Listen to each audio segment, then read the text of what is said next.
सुना देंगे। जाइए बोल दीजिए। अभी तक तंग मत करिए, मीटिंग है। हाँ बोलिए, आप जल्दी से बोलिए sir.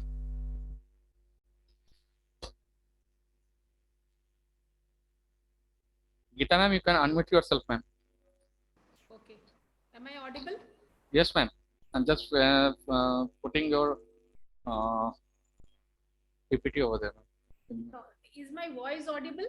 Yes, ma'am. Okay. Abhi, I have actually tried the other system only. It is working, it means. Mhm. I'm just sharing that PPT also. Yeah.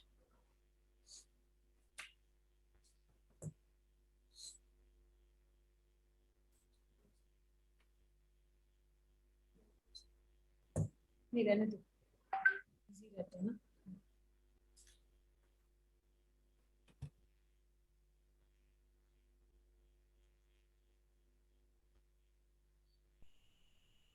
PPT is visual, ma'am. Visual Abhay ji. It is visual. I will start adding the participant at exact 4 o'clock. 2 minutes are left, ma'am. No problem. Perfect. Perfect.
Good afternoon, everybody.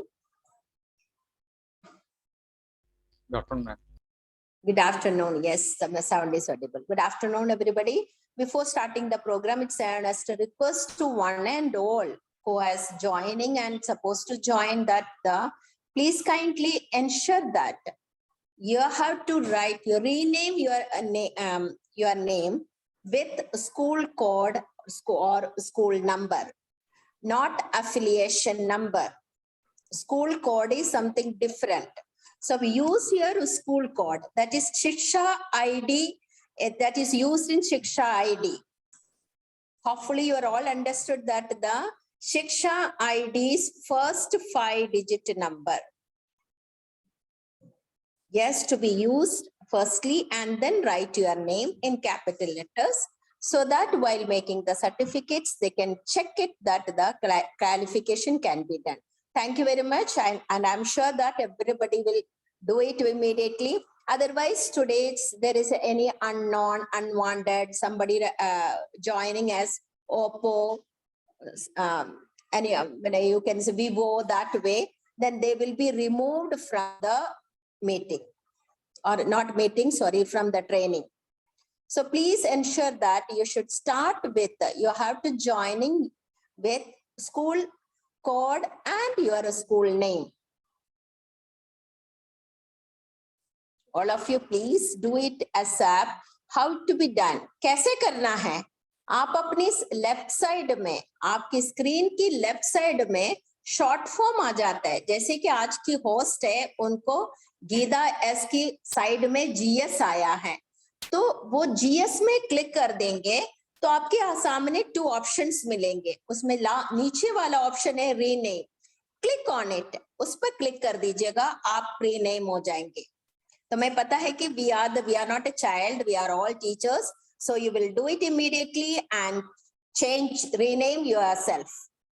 Thank you very much. And our expertized, well experienced resource person is being with us. That's Geeta S. She has got 25 years of experience as teacher, renowned schools there. And she studied from Chinmaya Mission, and she worked in that school. Apart from, you can say, Navodaya and Central Schools. She being the principal of last 15 years. And apart from it, she's a renowned counselor too, child psychologist too, and now very well-known, renowned resource person too. So today's with us Geeta as principal, Bal Bharati Public School, Bangalore. Thank you, ma'am. Welcome to you. On behalf of the Aryavarta Sahodaya, I welcome you to the meeting. Hello. Can you hear us? Thank you so much, ma'am. I can hear you. Okay. Thank you very much. And you know that in shortly, I am sure that others will be joining. You can start with, you can do the self-introduction so that everybody can, it's a long distance we are meeting. We feel proud. She was the principal of the 85 school, Patna too.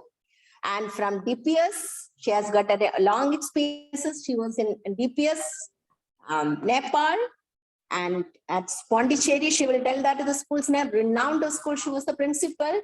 Apart from it, she was doing the counseling, and apart from it, one qualities which I know that she was a very good singer too. So she can connect in this way how we can do that, and she's very expertise, very good teacher, and she's postgraduate in chemistry. So welcome, Geeta ma'am, to the. Thank you so much. Thank you so much, Radhika ma'am. It's a pleasure and it's an honor to be a part of Aryavarta Sahodaya. Under your, we've all been a great I would say admirer of you. You have inspired of us always, and you've been a great mentor too. So I'm so proud that I'm able to be do some sort of a support to Aryavarta, because Aryavarta Sahodaya is very close to my heart.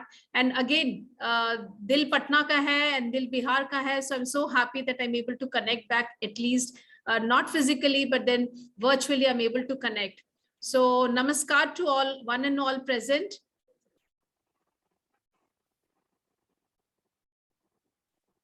Though I am in South right now, I am very much Dil Se from Bihar only. So that's and already ma'am has given my introduction. So can I start the session or do we wait, ma'am? You can start, ma'am. You can Okay. start it shortly within 10 minutes. Others will join. We will allow them to join also.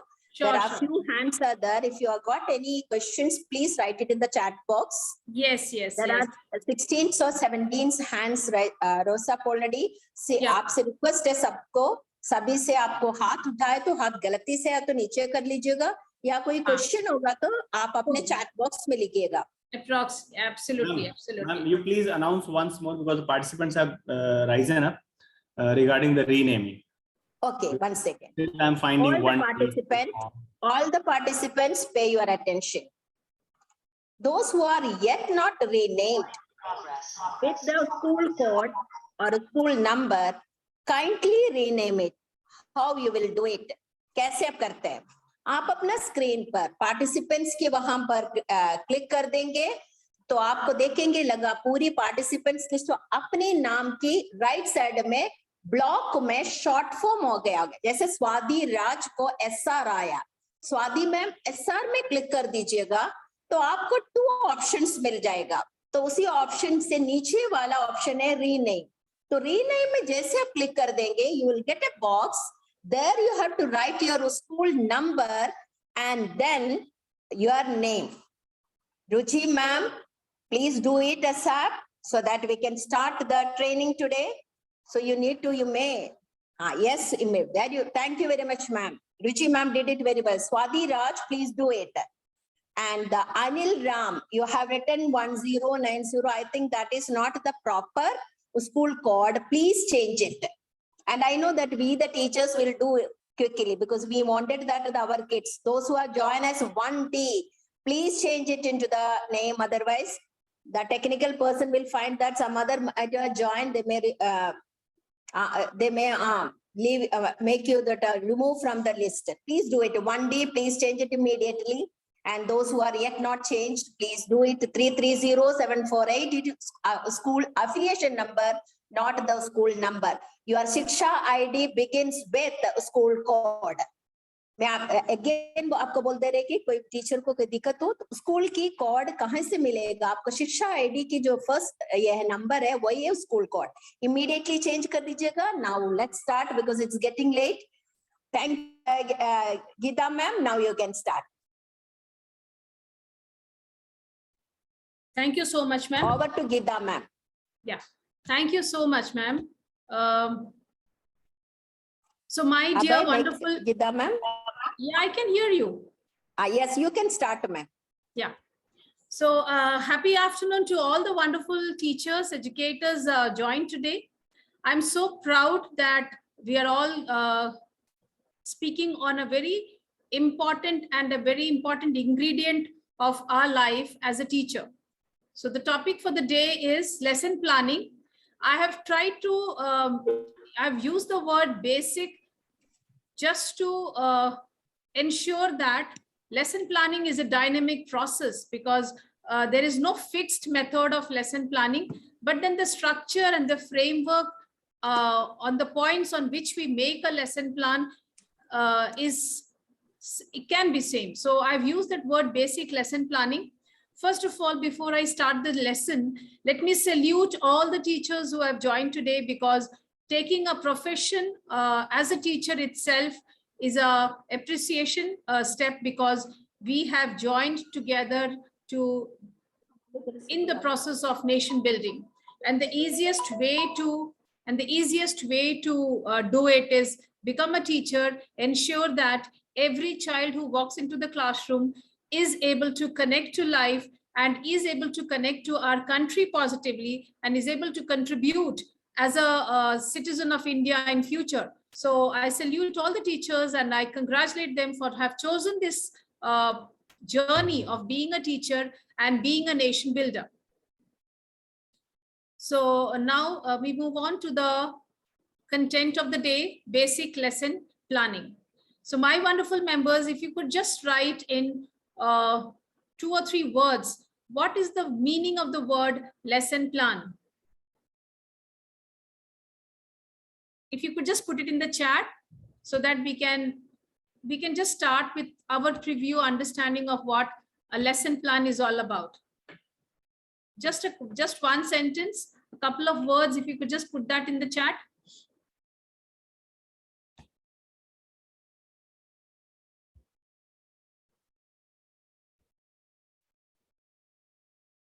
Abhijit, just see whether the chat, yeah, it's coming to me now. Yeah.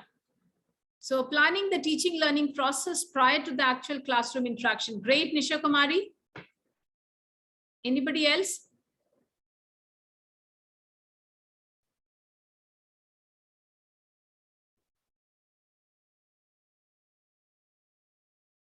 Please.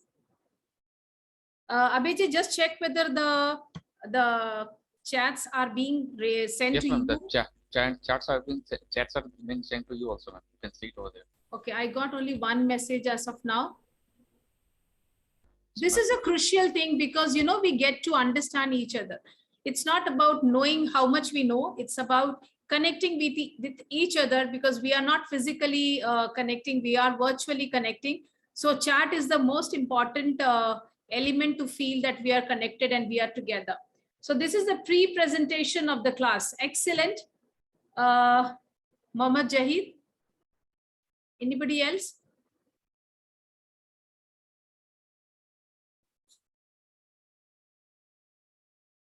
Okay, so moving on to the next slide. So what is a lesson plan?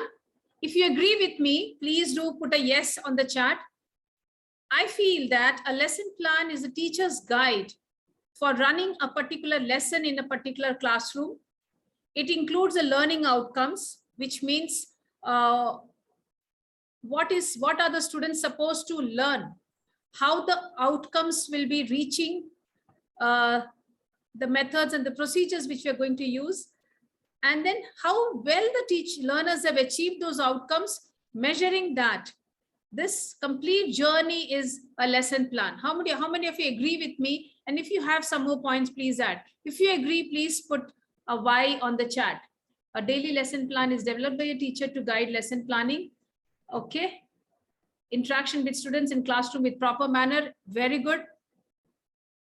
All these will come under the planning of outcomes. Yes. Yes. A lesson plan is a roadmap. Thank you so much, Pandey sir. Well placed. So this is a lesson plan. It's a teacher's guide for knowing how the teacher is going to run that particular lesson in the class and how are the outcomes going to be achieved. Moving on to the next slide. Why a good lesson plan is important. The lesson plan has to be good. I think all of us agree. Why it is important that it has to be a good lesson plan. So it increases the chances that all of our students will learn what we want them to learn.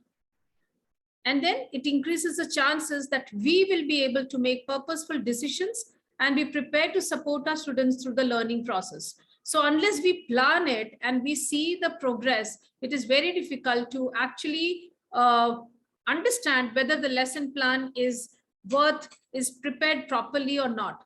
Now in the chat, if you can just tell me, why is a lesson plan important? If you can write your own points. So I can see Charuji writing effective lesson planning contributes to successful learning outcomes. Great. And lesson plan is a teacher's detailed description of the course of instruction. So nice, Ram sir.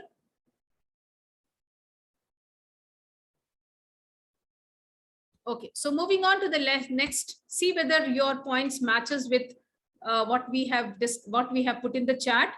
Why a lesson plan is important? A lesson plan is important because it helps us to structure and organize the lesson. It helps us, previous slide, please.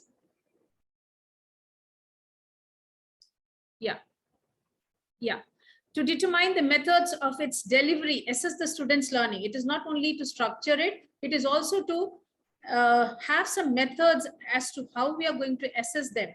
Be clear on what we are going to teach them. Teaching a framework, a skeleton framework of what we are going to do inside the classroom. Remember, my friends, a lesson is just an excuse for us to walk inside the classroom. It is not the end of a teacher. It is just a tool for us to help us to walk inside a classroom, but that's not all. What are the other things we need to do in the lesson plan?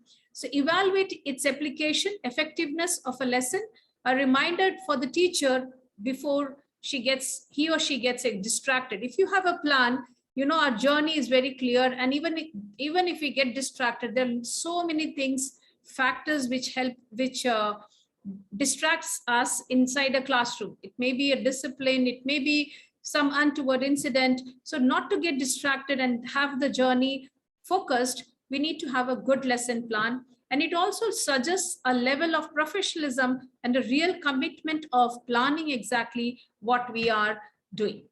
Great. So moving on further, here is a question for you. Next slide, please.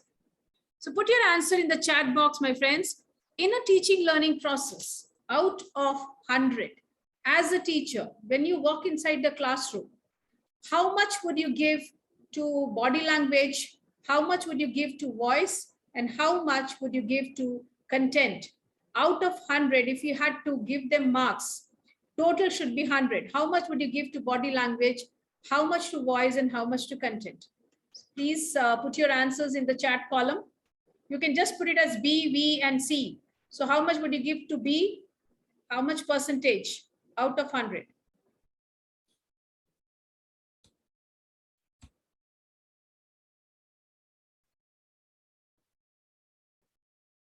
I'm waiting.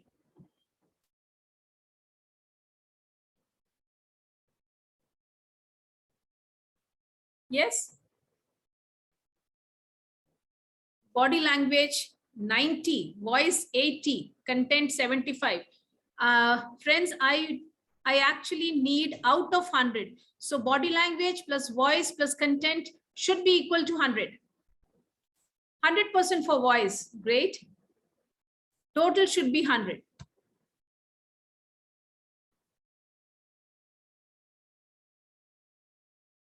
Yes? Please put it in the chat.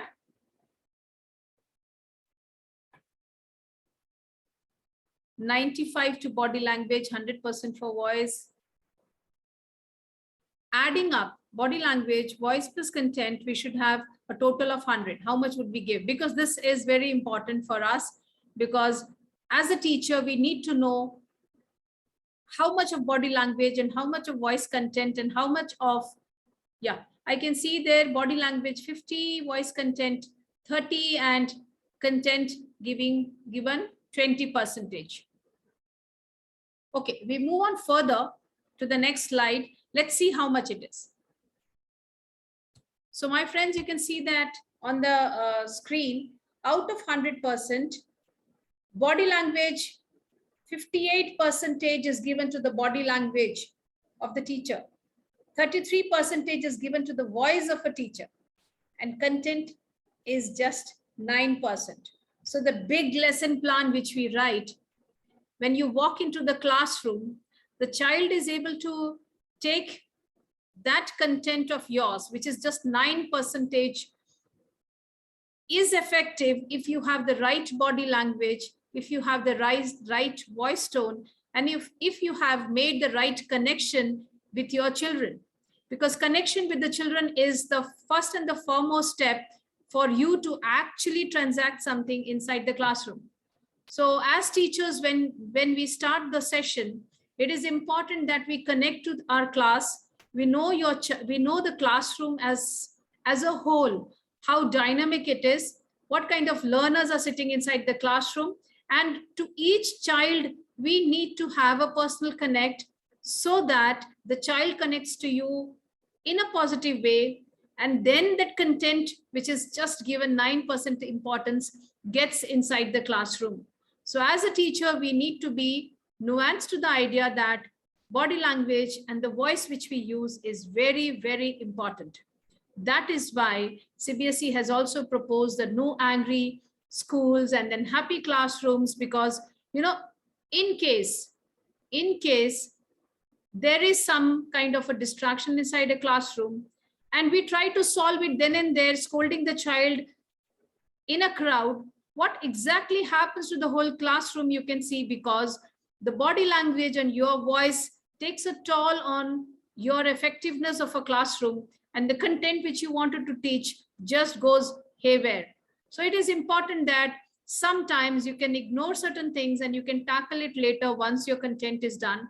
And in case you really want to connect to the child, you can go to the child very closely and very softly. You can ask the child, please calm down. We need to talk after the classroom. That's enough. We need not be, you know, scolding the child inside a classroom and then distracting the attention which you had already grabbed of the classroom. Okay, moving on further. The next slide. I've just put down 8 basic points how to write a lesson plan. And I will be dealing with each one of them. So moving on to the next slide. Point number 1, before we write a lesson plan, it is very, very important that annually what is the syllabus of the class and what is the curriculum which we are going to transact. There are so many manuals which CBSE has come out with, you know, regarding the learning outcomes, the teacher manuals, the student handbooks, the teacher handbooks. There are so many manuals which have come up. So in case you get time, please go through it, because when you draft an annual plan, you need to know the objectives of the subject before you know the objectives of the lesson. So an annual plan is very, very much important. Annual plan also helps you to see how many periods you're going to get in a year, how can you classify that into months, and then how you can classify each period into and divide your topics in such a way that the effectiveness of the topic is dealt with properly inside a classroom.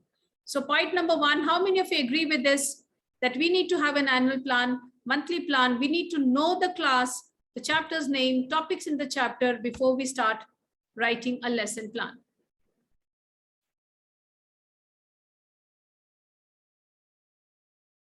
So I can see a number of yes coming up. Now we move on to the next slide. The next slide, please. Okay. This is another thing. A teacher is always on the stage when the teacher faces the classroom. Anywhere, as a speaker, when we stand and we face an audience, it is a stage. So teacher every day is on the stage when the teacher is facing the students. Now, why speaking on the stage? Out of this, which is the most important element? If you could just put it on the chat, you can put A, T, C for content, and for classroom, you can write class and voice. Which is the most important element when it comes to actually speaking in the classroom? Which is an important element? Anybody?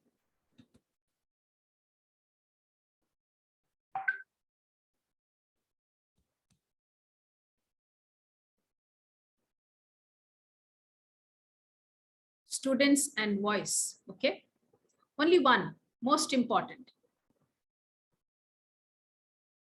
We have the content of the classroom or the classroom as well. Okay.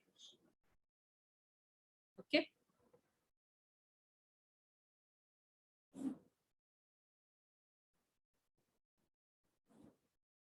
Voice. Okay. Great. Classroom. Okay.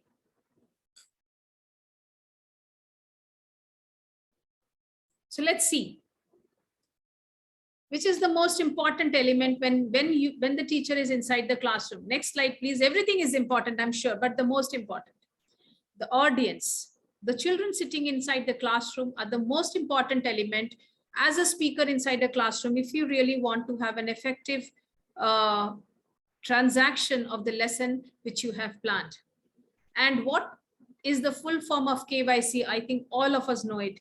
We have our KYC forms when we buy a SIM card, or when we have a bank account to be opened. Everywhere they ask us for a KYC, where we link the Aadhaar card to the bank and link the Aadhaar card to the gas connections. So KYC is very, very important. And so is it inside a classroom. KYC stands for know your classroom and know your child. So if you don't know your child, you just cannot walk into a classroom full of 40 students or 60 students and just, share the content if you don't know them well. And there are many ways of knowing the child or knowing your classroom. How many visual learners are sitting inside the classroom? What is the dominant multiple intelligence of the class? How many children are coming from rural background? How many of them know English? How many understand when they are taught in a bilingual way? There are many, many factors as a teacher, class teacher or subject teacher, you need to know before you start teaching inside the classroom. So that is why the first month of the academic session is very, very important. Especially at least 1 week should be given to connect with your class and know your class in various ways. You choose your ways to know your class, but then it is important you know it. Only then you can have an effective lesson plan being executed inside a classroom. Okay, so moving on further, it is about knowing your classroom. I've explained it in detail.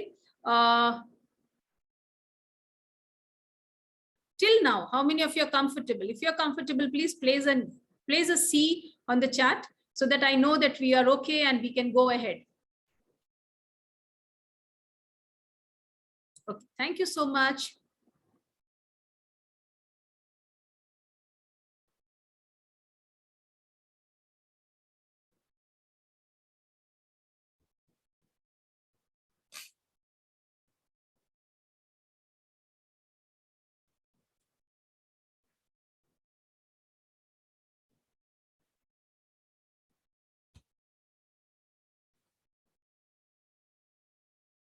How many of you are comfortable till now?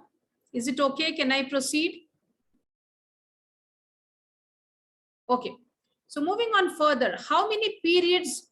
Either we are given periods, allotted number of periods, sometimes because of some unprecedented leaves or some holidays in between or some other school functions, we lose those periods. So we need to know how many periods we need to complete this lesson. So we need to know in advance how many periods we are having in our account so that we plan the lesson plans properly. Now, moving on to the next point. The point number 4. Now that we know we have the annual plan, we have the monthly plan, we know the children inside the classroom, we know we have already filled up the KYC form of the classroom, where we know every individual child with its background, the style of its learning, and then of course the school from which it has come in case you have some new students inside a classroom. Then comes the point number 4. This is previous knowledge of the learners. Suppose you are taking a chapter addition and it is class 5. So as a teacher, you need to know what the child must be knowing to take up that lesson inside a classroom. If you do not know what the children already know, it is very difficult to plan the lesson plans. So first of all, you have an idea. Okay, this is class 5, or this is class 10, or this is class 12. Now that I'm going to take up a chapter on coordination chemistry, or I'm going to take up a chapter on Indian national movement, or I'm going to take up a chapter on English grammar, my children must be knowing this before I start the lesson plan. That is called as the previous knowledge of the learners. Now, there is a word called, there is a full form mentioned there, MLL. Anybody who can elaborate that? MLL? In the chat column? Anybody? What does MLL stand for?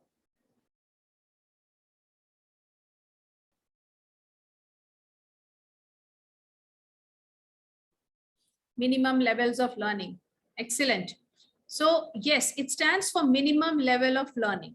There is a minimum which every child must be knowing. If the child has been promoted from class 4 to class 5, or if the child is sitting in class 10, we often say that the child has to write a letter, and the child does not even know to write one sentence correctly, meaning the child's minimum level of learning is not achieved for the child to be there in class 10. That is why for a teacher, before the lesson is taught, it is important that you know your child, you know the challenges faced by the child, you know the minimum level of learning which the child should have achieved before coming to class 10. And of course, individually, every child, you should be able to know that, okay, 4 students of my class does not know this previous knowledge. Majority of 40% of my class is aware of the previous knowledge which you have put as the previous knowledge. They know it, but 60% में there is a discrepancy. So इसको पता लगाने के लिए you need to have some worksheets either given in the month of April itself, so that you know, that will help you to bridge up the gaps. You will also be able to fill up the learning gaps if you know that the previous knowledge of the learners you have already listed out while drafting the lesson plan. You can have worksheets prepared to see with how many of your classroom is actually having that minimum level of learning. So previous knowledge of the learners, how do you write it? It is exactly the way we write the learning outcomes. It is exactly the way we have the objectives. So when you write previous knowledge, you can write the child must be remembering the definition of square. The child must be able to understand the theories of the Newton's third law of motion. If the child doesn't know it, then there is no point going further and elaborating a derivation of an equation if the child is not understanding the formula which is already there, which already taught in the previous class. So there are many ways to, but for this, what we need to do is we need to write down, okay, if this is the chapter which I'm going to teach, the previous knowledge of the learner is the child should be able to do, you can have 10 points there just to know how much the child should be knowing. And then when you start a lesson, you can go to the classroom and you can ask, okay, how many of you know this? You get an idea. How many of you understand this? You get an idea. How many of you are able to apply this? You can have a worksheet to see how many are able to apply that information. Then you get a vague idea about the classroom, that the previous chapter, children were thorough with the previous knowledge, but I think so in this particular chapter, half of my class is not aware of the previous knowledge which I am expecting the learner should have achieved. It means you need to bridge the gap inside the classroom before you start doing your actual lesson plan. So for this, we need to write down in simple bullet points what is the previous knowledge you are expecting the class should have before you start the lesson. Okay, so moving on further, point number 5. This is the backbone of your lesson plan. I have not used the word objectives, specific objectives and all, because this is just a basic understanding of a lesson plan. I've just tried to use the minimum level of learning when it comes to a lesson plan. What is important, and this should be there, is what I have chosen. So expected learning outcomes is the heart, the head, and the brain, and the, I would say, the hands of a lesson plan. So what is this? How do we actually know how to use this? And what is it which helps us to, supports us to know it? Expected learning outcome means what? Expected learning outcome means after I complete the lesson, what is it that the child must be able to do? So for that, I have tried to use the basic theory which we use, that is the Bloom's taxonomy. And Bloom's taxonomy actually caters to the knowledge, skills, and attitude of a child. Whether it is a math subject or a science subject or a social science subject, a teacher must be conscious of the fact that when she writes down the learning outcomes, she must know what is the knowledge I'm going to share through this chapter. What are the skills the child will be able to have after I complete the class? And what is the attitude the child should pick up after I complete the chapter? See, we do not have to have separate a very disconnected kind of approach. It can be webbed together. It can be knit together when we write it, when we write the learning outcomes itself. So when you write the expected learning outcomes, इसको मैं हिंदी में भी बोल रही हूँ ताकि आप लोगों को थोड़ा सा और इस पर और समझ में आए. Expected learning outcomes का मतलब होता है कि क्लास लेसन खत्म करने के बाद हमारे बच्चे क्या क्या कर पाएंगे, उसको एक्सपेक्टेड लर्निंग आउटकम्स बोलते हैं. ये एक्सपेक्टेड है, अब वो अचीव कर रहे हैं कि नहीं वो असेसमेंट के बाद हम देखेंगे, लेकिन एक्सपेक्टेड लर्निंग आउटकम्स एक लेसन पढ़ाने का ये तीनों है. कौन कौन सा? नॉलेज, स्किल्स और एटीट्यूड. नॉलेज, क्या क्या नॉलेज बच्चे ले पाएंगे इस चैप्टर को पढ़ाने के बाद. मेरे इस चैप्टर के पढ़ाने के बाद बच्चे कौन से स्किल्स अचीव करेंगे और बच्चों में एटीट्यूड वाइज क्या चेंज होना चाहिए मेरे इस चैप्टर पढ़ाने के बाद. Attitude is also related with life skills, but attitude has to be there as a learning outcome, because हम उसको लेसन प्लान के नीचे जाके जब लिख लेते हैं कि लाइफ स्किल्स करके अलग लिखते हैं, तो वो हमारे आउटकम या हमारी वो ब्रेन में नहीं आता कि इसे हमें एसेस करके देखना है. Like for example, you are talking about computers. We are teaching Python in class 10. We are teaching them the programming. So that all comes in under knowledge. The child is able to write a program on its own and then develop something new. That comes under the skills. And attitude is the child is able to appreciate the fact that Python is not a joke. The computer itself has to be taken very seriously. It's some great mind which has invented it. Then what happens is children will be tuned to the fact that once we try to appreciate the knowledge or appreciate the content, the child's attitude towards the learning changes. So attitude has to be written as a learning outcome by a teacher. Only then the teacher will be able to connect that in the assessment. So it's वो कहते हैं ना कि आप जो देखते हैं वही आप कर पाते हैं.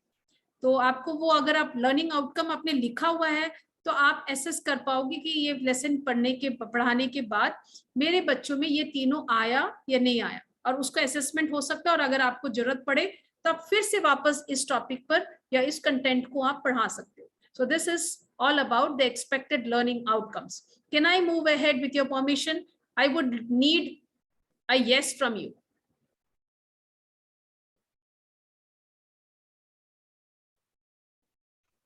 Yes, ma'am. Go ahead. Thank you. So moving on further, I've just tried to just make it a summary of what are the three domains. Cognitive का मतलब होता है knowledge, knowledge का मतलब होता है mental skills. Affective का मतलब होता है growth in the feelings on the emotional areas. Psychomotor domain is more to do with the manual skills, physical skills. And normally affective domains जो होता है वो आप co-scholastic classes में use कर सकते हो. When it comes to the leadership, when it comes to problem solving, when it comes to all those competency development, which you want in the child, that can happen if a physical education teacher also writes down the affective domain का outcomes में अगर वो लिखते हैं तभी वो achieve कर पाएंगे. और उसी तरह से psychomotor domain में एक arts teacher will be able to understand whether the child is able to draw a circle properly or not by using the outcomes which is mentioned in the psychomotor domain of learning. So moving on further, this is the normally हम हमेशा lesson plan को इतने में खत्म कर लेते हैं, और वो कौन सा है? Cognitive part of Bloom's taxonomy, जिसके आधार पर फिर बाद में हम questions भी बनाते हैं. तो how does it go? इसको मैं थोड़ा सा elaborately समझाती हूँ, बाकी फिर I think more or less it's the same. So suppose आपने एक chapter लिया, उस चैप्टर में मिनिमम 6 लर्निंग आउटकम्स अगर आप लिख लेते हो तो आपको बहुत इजी हो जाता है और आप समझ पाते हो कि आप इस आधार पर, इस लर्निंग आउटकम्स के आधार पर बच्चों को कैसे असेसमेंट कर सकते हैं at the end, whether it is the ongoing assessment और it is the summative assessment which you do during your term exams. इसको कैसे असेस करना. So when you start planning a lesson and when you are writing the outcomes, आप देखेंगे कि वो remembering के बगल में मैंने कुछ वर्ब्स मेंशन किया हुआ है. तो वर्ब्स है identify, highlight, arrange, define, describe. ये वर्ड्स आपको हेल्प कर सकते हैं वो रिमेम्बरिंग आउटकम्स को लिखने के लिए. But at whenever you start writing a lesson plan, आपके पास 6 आउटकम्स होने चाहिए. What is the child going to remember after you finish the lesson? What is the child, what must the child understand when you complete the lesson? What the child must be able to apply when you complete the lesson? So to remember, आप लिख सकते हो आपका outcomes. To understand, इतनी सारी चीजें understand हो जाना चाहिए. To apply, the child will be able to apply the formula of simple interest and solve the exercises. So apply what? Then analyze. Analyze is more to do with breaking down of the concept. Concept को तोड़ के, जैसे कि the child knows that 1 kilometer is equal to 1000 meters.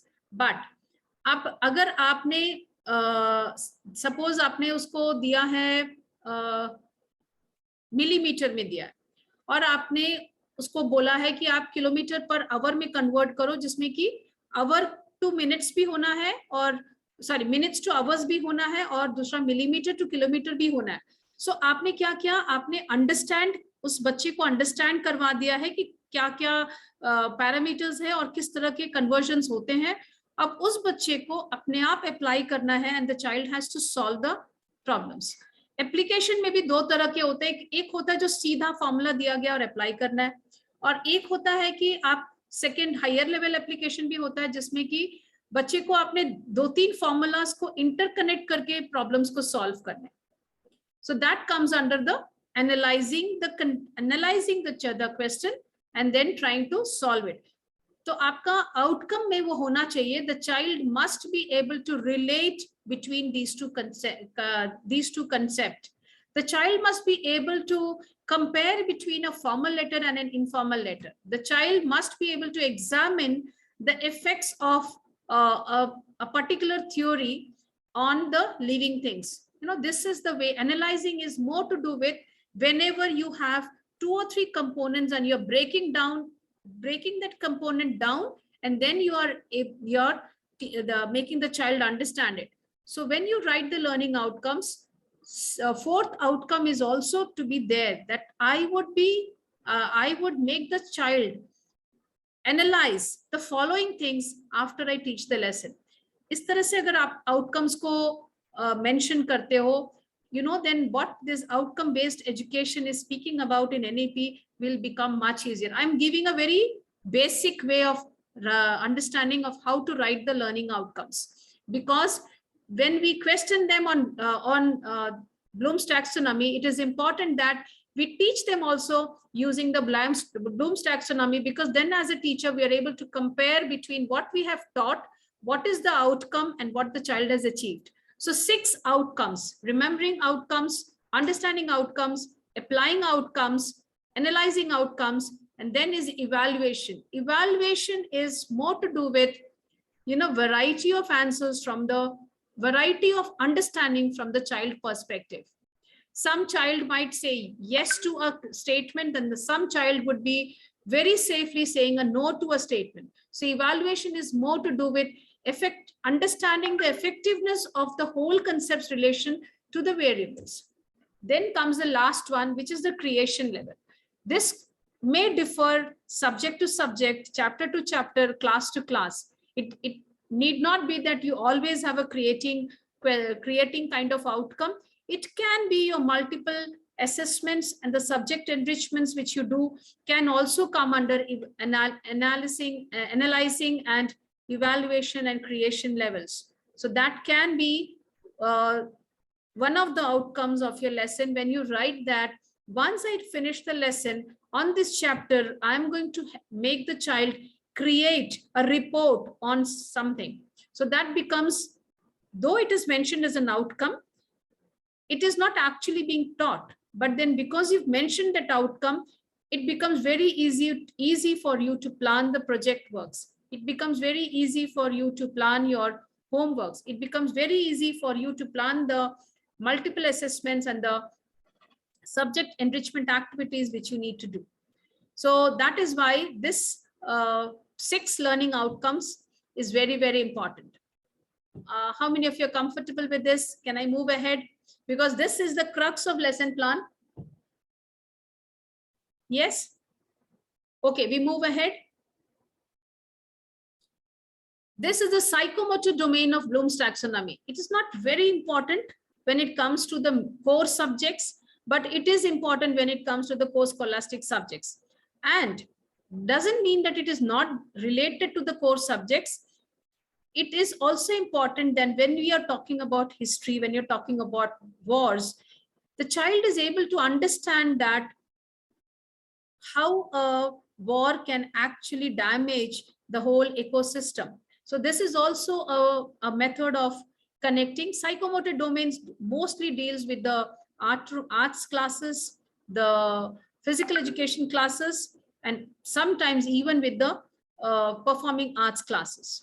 So this is in this you see that the first step is imitating. Teacher kuch dikhata hai, the child tries to imitate it. And then the child tries to reproduce it.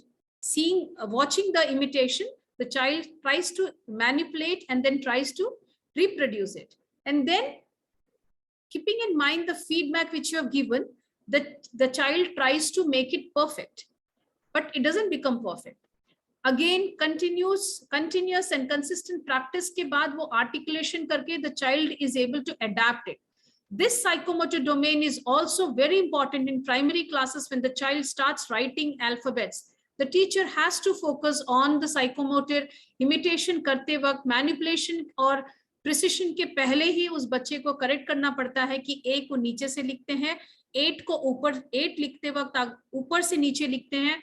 The teacher has to be very observant inside the classroom. So psychomotor domain objective is also very, very important when it comes to writing the learning outcomes. I need to see as a teacher that the child is able to draw the proper circle with the help of a compass. That has to be an outcome. So it is important that you can always write the final higher order naturalization as a outcome, where you say that the child is able to design or draw the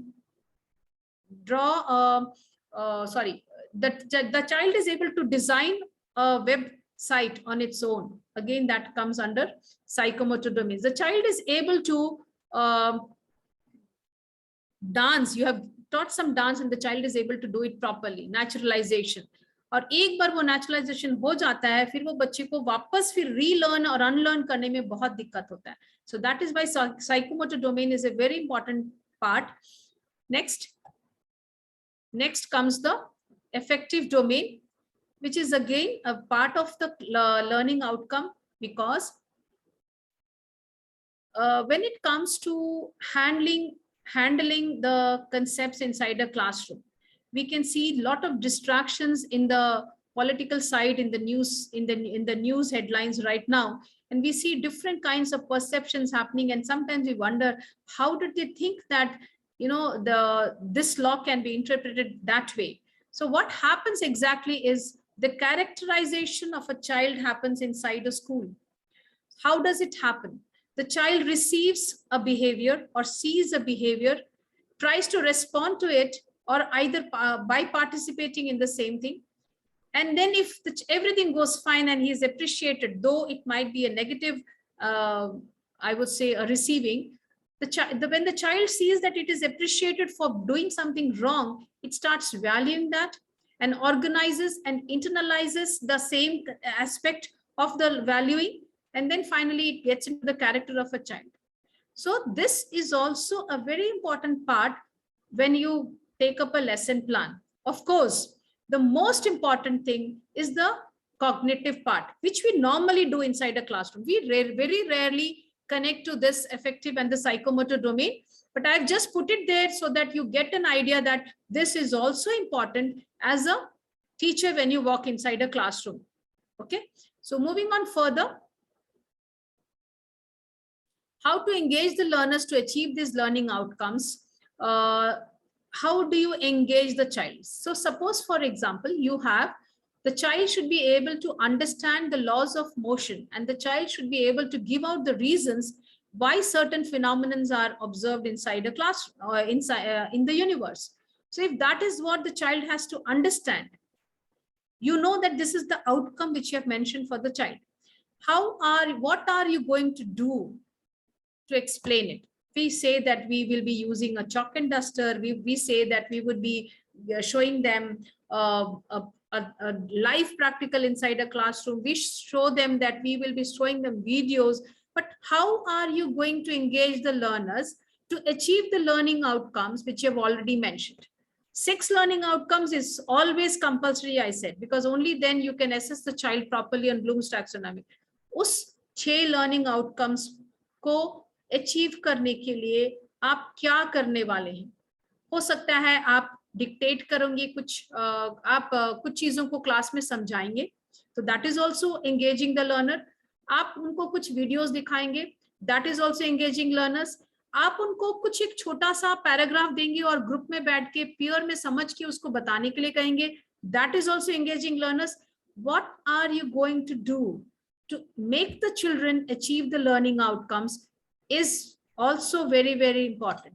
So अगर आपने learning outcome लिख लिया, उसके बाद student engagement में आप क्या करने वाले, तो उसके बगल में learning outcome के बगल में अगर आप लिख लेते हो कि to make the child remember all the 3 laws, or to make the child remember the format of a letter writing, to make the child remember the different points in the map where the rainfall is found in eastern India, what am I going to do? अगर वो लिखेंगे तो the teacher is able to plan, okay, this is my outcome and this is what I'm going to do to get that outcome. अगर वो भी लिखते हैं तभी आप जाके वो outcome achieve कर सकते हैं. So student engagement is very important. Again, students को engage करने के लिए सारे बच्चों को एक तरह से आप engage नहीं कर सकते हो, तो आपको कभी-कभी हर क्लास में 5-6 बच्चे ऐसे होते हैं जो बहुत कमजोर हैं पढ़ने में.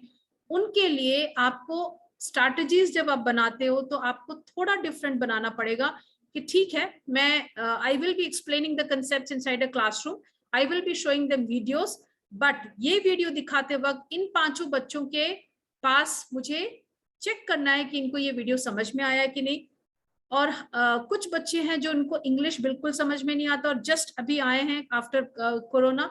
सो इन बच्चों को इंग्लिश समझ में नहीं आता क्योंकि ये वीडियो मैं जो दिखा रहा हूँ बहुत इफेक्टिव है, सारे बच्चों को पसंद आएगा, बट ये 4 बच्चे जो है उनको शायद समझ में ना आए, तो मैं उनके पास या तो उसके पास एक पीयर ग्रुप में एक पीयर मेंटर रख लेंगे, या आप खुद उन बच्चों के साथ बैठ सकते हो. तो आउटकम के साथ में उसको इंगेज कैसे करने वाले बच्चों को, उसको भी लिखना बहुत इंपॉर्टेंट है.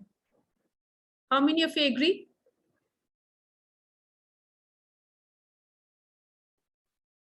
How many of you are with me now? Thank you. How many of you feel that you are with me now? Can I proceed? Thank you. Thank you so much. So we move on further. Next slide. Point number 7. See, आपने वो 6 outcomes लिख लिए और उस 6 outcomes के में आप बच्चों को कैसे engage करने वाले हैं, क्या strategies use करने वाले हैं ताकि वो आउटकम्स अचीव हो सके, उसके बारे में भी आपने लिख लिया. इसके बाद क्या हमारे पास इस टेक्स्ट बुक के अलावा कोई और सपोर्ट मटेरियल्स है जिससे कि मैं अपनी टीचिंग लर्निंग प्रोसेस या लर्निंग टीचिंग प्रोसेस उसको इफेक्टिव बना सकता हूं या सकती हूं? इसको पता लगाने के लिए you need to find out what are the supporting material which is there. Please remember, teachers, we have wonderful manuals which have been given by the CBSE right now. आप क्लास वाइज आप जिस class को पढ़ाते हो उसका handbook लेकर के आप कोशिश कर सकते हो कि आपको वो any other support materials में आपको वो काम आए. Going to the next one.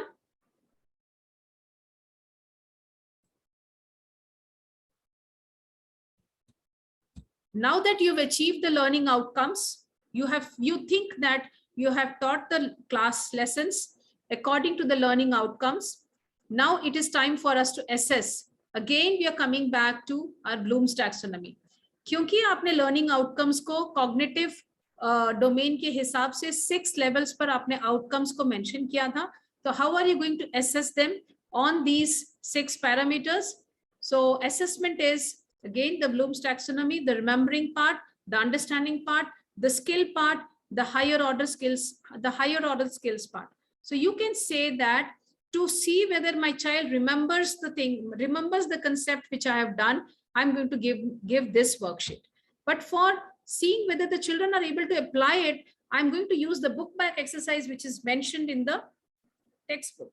For seeing whether the child has been able to is able to analyze the outcome which I wanted, I'm going to use the exemplar book to see whether the child is able to analyze. So this assessment of the learners to achieve the learning outcomes is point number 8, my conclusion point, because with this, our assessment, our planning of a lesson is complete.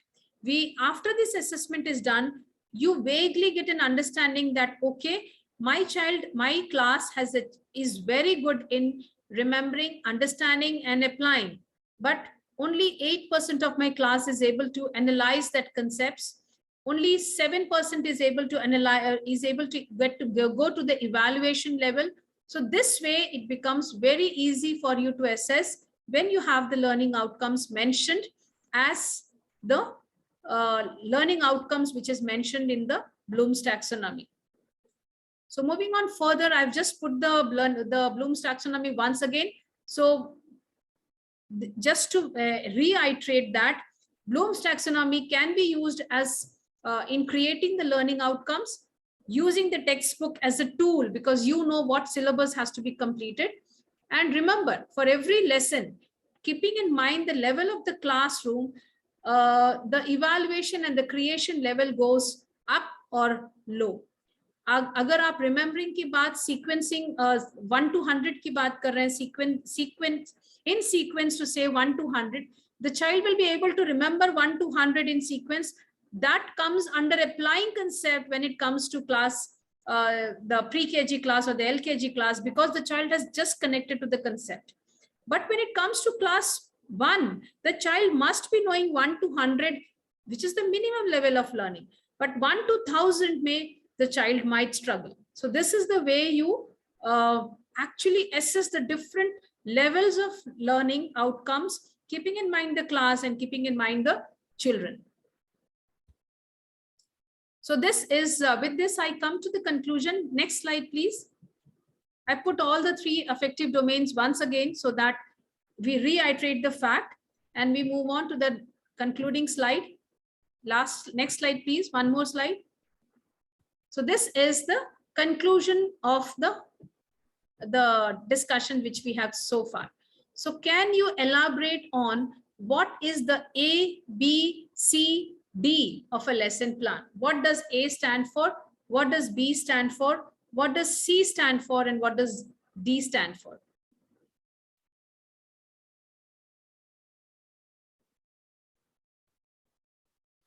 Please mention it in the chat.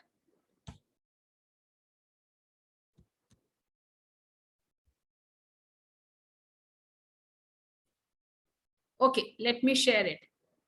Next slide, please. So my dear friends, A stands for the audience, that is the classroom. B stands for the behavior, the verbs, which are the outcomes of a classroom, outcomes of a lesson plan. And we have to use verbs to express that. And then condition, the how and what to achieve, comes under the C of the lesson plan.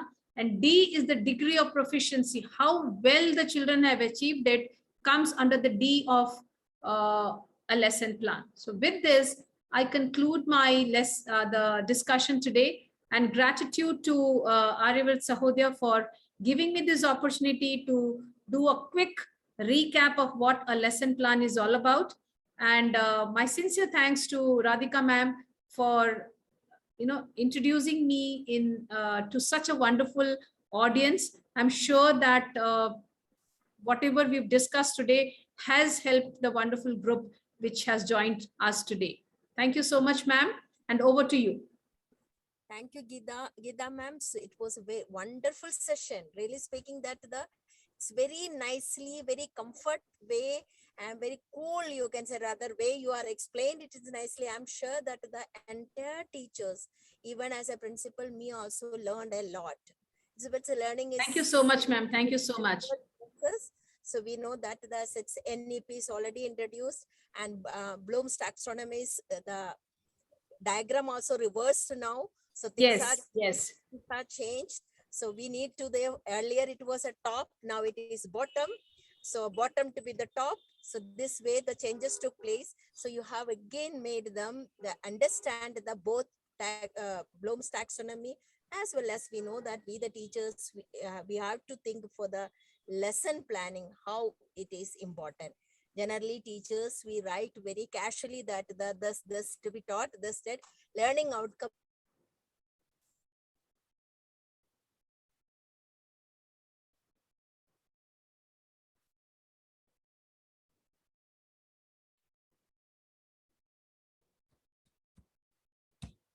Any participants, if they wish to talk, ma'am? Yes. Any participant, if you wish to ask some doubts? Participants can unmute themselves. Okay. Yes. Hello. Yes, please. Good afternoon, ma'am. Good afternoon, sir.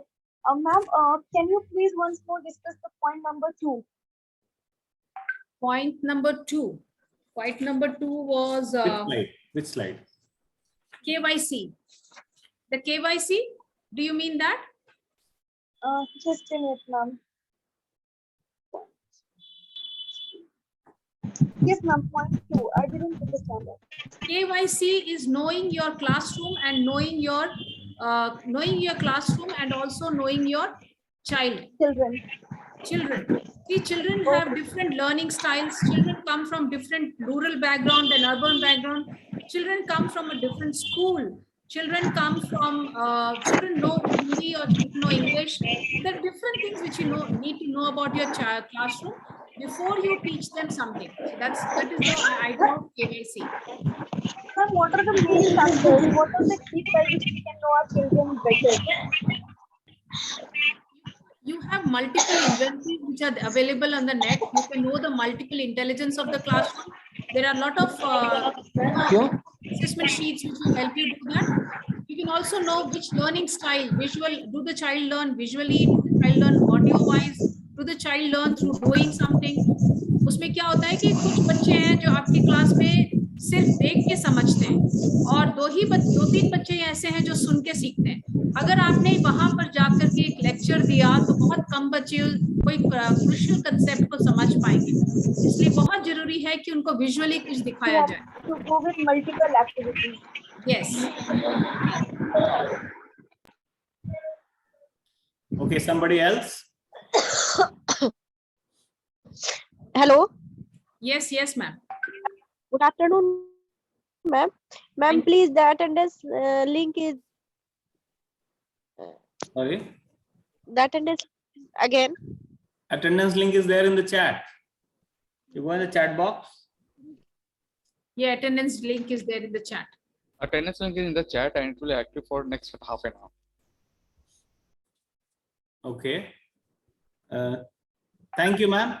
Thank you very much, all the participants. It was a very nice session. Thank you.